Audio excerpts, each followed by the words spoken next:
배려해주면 그대로 나한테 돌아와서 좋은 관계가 된다? 저도 그런 줄 알았는데요. 인간관계는 자판기에 동전 넣는 것처럼 넣은 값대로 그대로 나오는 게 아니더라고요. 때로는 매몰차게 거부할 줄도 알고 내 걸 강력하게 요구할 줄도 알아야 동등한 관계로 여겨집니다. 그래서 세상에는 이렇게 사는 분들도 있죠. 처음부터 센 척해서 위화감 만들고요. 거기 따라오는 사람만 골라서 관계를 유지합니다. 그런데 또 이렇게 극단적으로만 살면요. 겉으로는 사람들이 따라도 조금만 약한 티 내도 공격당하고요. 한번 빈틈 보이면 그때부터는 점점 만만한 사람으로 낙인 찍힙니다. 인간관계 유지가 오히려 힘들어지죠. 때문에 관계에서 편해지려면 뭘 잘하려고 뭔가를 보여주려고 애쓰는 게 아니라요. 관계에 대한 기대치를 좀 없애야 한다고 말씀드리고 싶어요. 사람 부질없으니 산에 들어가서 살아라 이런 내용 아닙니다. 지킬 거 지키면서 당당하게 사람 만나고요. 단절되고 고립되는 게 아니라 자연스럽게 다른 사람이 먼저 편하게 찾는 사람 되는 방법을 알려드립니다. 먼저는 여러분께 하나 질문을 드려볼게요. 인간관계에서의 교류가 왜 이렇게 어려운 걸까요? 그건 내가 베풀고 잘해주는 그 계산과 상대가 그걸 받아들이는 계산의 기준이 생각보다 크게 다르기 때문인 것 같아요. 제가 겪은 상황 하나 말씀드려 볼게요. 저번 달쯤 일어난 일인데요. 어떤 분이 길을 막 헤매면서 땡땡역 전철 타려면 어디로 가야 하는지를 물어보더라고요. 자세히 설명을 드려도 헷갈린다고 하길래 그러면 근처까지 같이 가주겠다 한 거죠. 그래서 한 몇 분 같이 가다가요. 저기 보이네요. 저기서 타시면 됩니다. 라고 설명을 하고 있는데 갑자기 말을 끊고요. 자기 강아지한테 저쪽인 것 같네. 저기로 가볼까? 하고는 그냥 쌩 가버리는 겁니다. 제가요, 인간에 대한 기대치가 굉장히 낮은 사람인데도 기분이 썩 좋지는 않더라고요. 요즘 유독 이런 분들이 많아서 이게 왜 그럴까 생각을 해봤습니다. 바빠서 그런 걸까? 성격이 좀 꼬인 사람인가? 생각을 해봤지만 결론은요, 그 사람의 사정을 이해해야 하는 게 핵심이 아니더라고요. 한번 들어보세요. 우리가 도움과 배려에 마음은 잠시 떼어놓고요. 그것에 값을 매긴다고 한다면 그건 내가 얼마나 도와줬는지보다 상대가 얼마나 느꼈는가로 결정되는 일에 가깝습니다. 내가 얼마나 신경 쓰고 에너지를 투자했는지가 그렇게 크게 중요한 일이 아니더라고요. 받는 사람이 도움의 크기를 결정합니다. 이 원리는 경제학자 칼 맹거가 제시한 주관적 가치 이론에서도 잘 드러납니다. 그에 따르면 같은 물건, 같은 상품, 서비스라도요. 누가 어떻게 받아들이는지에 따라서 그 가치는 완전히 달라진다고 합니다. 가치의 크기는 제공하는 사람의 수고의 크기가 아니라 수용하는 사람의 체감에서 결정된다. 이것이 칼 맹거의 정리인데요. 예를 들어서 5,000원짜리 펜 하나를 두고도요. 파는 사람은 내가 이 정도로 공을 들여서 만들었는데 이 가격도 싼 거야 라고 생각하고요. 반면 구매하는 사람은요. 아니 이거 왜 이렇게 비싸? 라고 느낄 수 있습니다. 같은 펜이지만 누가 어떻게 받아들이느냐에 따라 그 가치는 전혀 다르게 평가되는 거예요. 그리고 이것은 경제학 안에서만 머무는 개념은 아닌 것 같아요. 우리가 일상에서 도움이나 배려를 주고받는 상황에서도 똑같이 적용이 됩니다. 내가 밥 사주고 고민 들어주고 먼저 연락한다고 해서 상대가 그걸 꼭 고맙다라고 느끼는 게 아니에요. 이 사람은 원래 퍼주는 스타일인가 보다, 시간이 많은가 보네 정도로 여길 수도 있죠.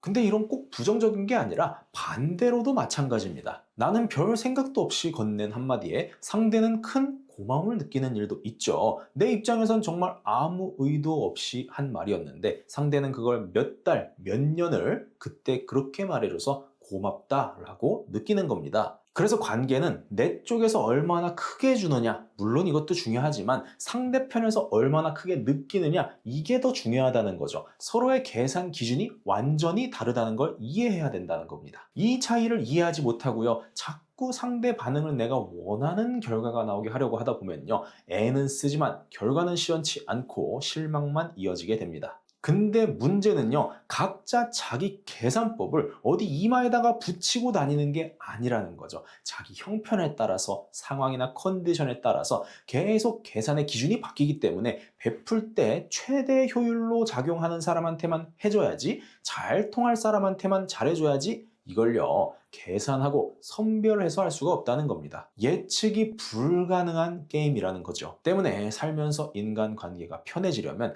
특히 성격 좋은 분들, 잘 베풀고 나눠주고 하는 분들이 이 영상 보고 계신다면요, 애초에 사람에 대한 기대 자체를 조정해 보시는 것을 권해드립니다. 우리가요, 인간관계에서의 서로의 관점을 완벽하게 이해하는 것은요, 분명한 한계가 있습니다. 세상 사람 전부를 한 명씩 이해하고 파악해서 받아들일 수는 없잖아요.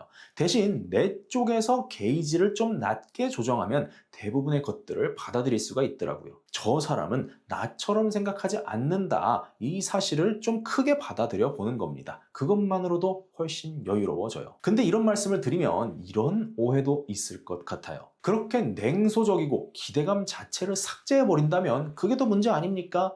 맞아요. 아무런 기대도 없다는 건 인간의 가능성 자체를 보지 않겠다는 건데, 그러고 살면 너무 인간이 피폐해지겠죠. 그래서 이것을 이론이 아니라 실제로 적용하려면 기대라는 키워드를 분해를 딱 해서요, 다음 두 가지 질문을 해결해 나가야 할 것 같아요. 하나는 기대치를 낮춘다는 건 구체적으로 어떤 태도인가, 또 하나는 기대치를 낮추는 대신 반드시 요구해야 할 것은 무엇인가, 이 두 개입니다. 그럼 첫 번째를 먼저 볼게요. 기대치를 낮춘다는 건요, 사람에게 아무 감정도 품지 말라는 뜻은 아닙니다. 그 사람의 반응을 내가 통제할 수 없다는 전제 위에 서보자는 제안입니다. 예를 들어서요, 내가 친구 생일에 정성을 다해서 선물을 준비했어요. 그런데 상대방은 그래? 야, 고맙다 한마디로 끝납니다. 이때요, 난 이렇게 노력했는데 왜 이렇게 시원치 않지? 하고 섭섭해진다면 사실 그건 내 정성만큼의 반응을 크게 기대하고 있었다는 뜻이 됩니다. 그런데 이게 단순히 섭섭한 감정 문제만 있는 게 아니라 심리적 통제감과도 연결이 되어 있습니다. 우리가 인간관계에서 갈등을 겪는 순간 중 대부분은요, 상대가 내 예상 범위를 벗어났을 때 생깁니다. 내가 원하는 이 사람에 대한 반응이 있고요, 그 예상치와 상대 실제 반응이 크게 다르면 통제 욕구가 만들어집니다.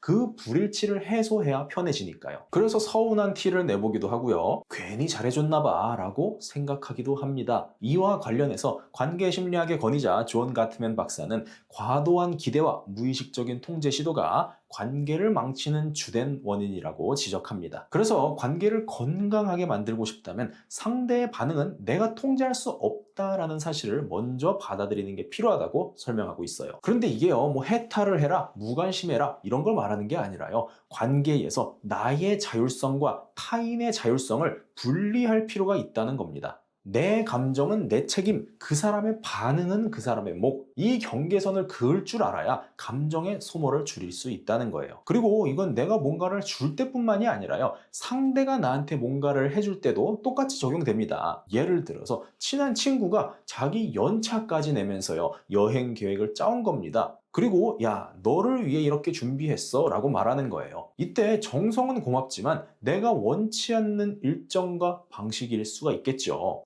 이런 때에 상대방의 그 기대감에 부응하려다가 오히려 내가 지치게 됩니다. 이런 맥락에서 기대치를 낮추는 태도라는 건 모든 것을 포기한다든지 냉소적인 인간이 되자, 이런 뜻이 아니라는 거 여러분도 충분히 이해하셨을 거라 생각합니다. 상대도 나 자신도 기대라는 틀에 굳이 맞춰 살지 않아도 된다라는 자유를 허용하는 태도인 거예요. 통제를 내려놓고 각자의 감정과 선택을 존중하는 공간을 만들어주는 일이라고 말씀드리고 싶습니다. 그런데요, 또 기대치만 무작정 낮추면 이런 문제가 생길 수가 있겠죠. 모든 반응을 받아들이는 연습만 하다 보면요, 상식 이하의 대우도 그냥 감수하게 될 수가 있습니다. 예를 들어서요, 누군가와 약속을 했는데 매번 늦거나 아무 설명도 없이 파토를 내는 일이 반복돼요. 그럴 때 뭐 저 사람도 사정이 있겠지 하고 계속 이해만 하고 있다 보면요, 단기간으로 봤을 때는 마음이 편하지만 길게 보면 사람 대접을 못 받게 되죠.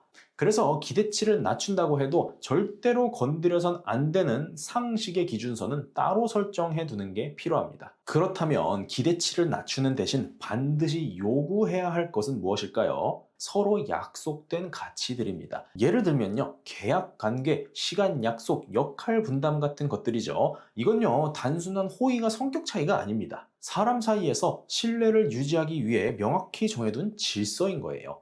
상황이나 사람 간 개성에 상관없이 누가 계산해도 납득할 수 있도록 미리 정해둔 합의라는 거죠. 이런 부분에 대해서는 오히려 기대를 내려놓으면 안 됩니다. 철저하게 계산하고 명확하게 요구하는 것이 서로를 위한 일인 거예요. 왜냐하면 이 영역은 감정의 문제가 아니라 책임의 문제이기 때문입니다. 만일 계약 관계에서요, 뭐 좋은 게 좋은 거지, 이렇게 대충 넘어가다 보면요, 시간이 지날수록 계약을 한 본래의 기능이 점점 상실됩니다. 지켜줘야만 하는 뭔가가 있기 때문에 계약을 하는 건데요. 이게 무너지면 한쪽만 억울함이 쌓여지는 구조가 반드시 만들어집니다. 시간 약속도 마찬가지예요. 반복해서 늦는 사람에 대해서 그래, 이해하지 뭐 라고 계속 받아주다 보면 한쪽이 편해지는 만큼 정확히 그 시간에 비례해서 상대가 점점 피해를 보죠. 역할 분담 역시 예외가 아니죠. 각자 해야 할 일을 제대로 하지 않으면서 다들 바쁘니까 힘들잖아, 이런 식으로 넘어가게 되면요,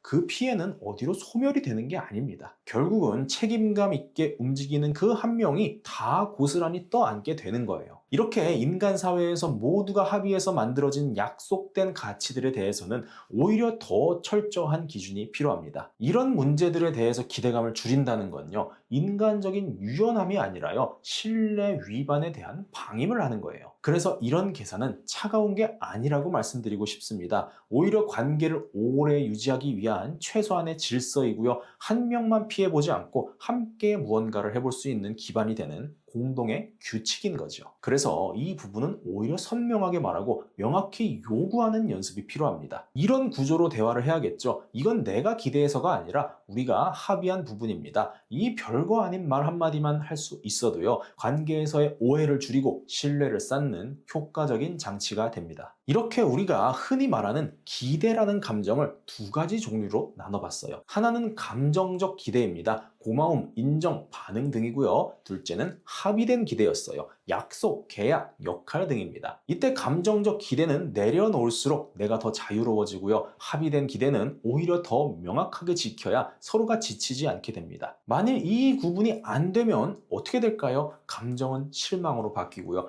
약속은 무시로 바뀝니다. 조용히 관계는 무너지는데 혼자만 애쓰고 한쪽만 손해보고 결국은 사람에 대한 배신감과 회의감만 남게 되겠죠. 하지만 반대로 이 경계가 분명하게 서기 시작하면요, 관계는 훨씬 덜 소모적이고 오히려 명료해집니다. 감정적 기대는 잠시 흘려보내고 약속은 정확히 지킬 수 있을 때, 그때서야 억지 없는 진짜 신뢰를 쌓을 수 있는 거예요. 이렇게 내가 느끼는 기대라는 것의 정체가 감정의 문제인지 약속의 문제인지 정확히 구분할 수 있으면 상대의 반응에 일희일비하지 않고도 나를 지키면서도 관계를 유지하는 단단한 중심을 가질 수 있다고 말씀드리고 싶습니다. 그때서야 배려했을 때 돌아오는 배려가 되는 거고요. 사람에 대한 건강한 기대감으로 애쓰지 않고도 편하게 관계를 유지할 수 있게 됩니다. 그때부터는 남들은 힘들어하는 인간관계가 나에겐 더 이상 소모전이 아니라요, 내가 선택해서 만드는 자율적인 관계가 되는 거예요. 우리가 만든 관계의 중심에 흔들리는 감정이 있는 게 아니라 원칙과 약속이 있기 때문입니다. 여기까지 영상 시청해주셔서 감사드리고요. 사람에게 끌려다니는 여러분이 아니라 당당하게 그리고 편하게 관계를 만들어 나가고 주도하는 여러분 되시기를 응원드립니다.